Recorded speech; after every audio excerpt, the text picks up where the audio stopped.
ইতিহাসে আজকের দিন 20শে জুলাই 356 খ্রিস্টপূর্বাব্দে দিগ্বিজয়ী গ্রিক বীর আলেকজান্ডার জন্মগ্রহণ করেন। 1844 খ্রিস্টাব্দে বিজ্ঞানী জন ডাল্টন প্রয়াত হন। 1919 খ্রিস্টাব্দে নিউজিল্যান্ডের পর্বতারোহী এডমন্ড হিলারি জন্মগ্রহণ করেন। 1920 খ্রিস্টাব্দে মা সারদা দেবী প্রয়াত হন।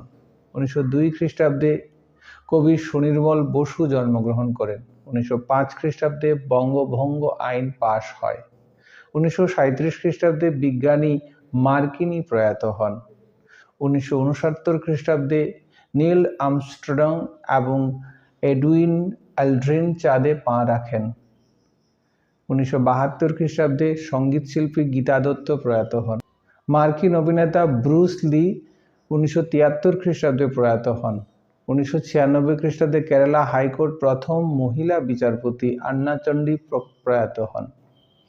1304 খ্রিস্টাব্দে ইতালির দার্শনিক পেত্রাক জন্মগ্রহণ করেন। 1929 খ্রিস্টাব্দে অভিনেতা রাজকুমার জন্মগ্রহণ করেন।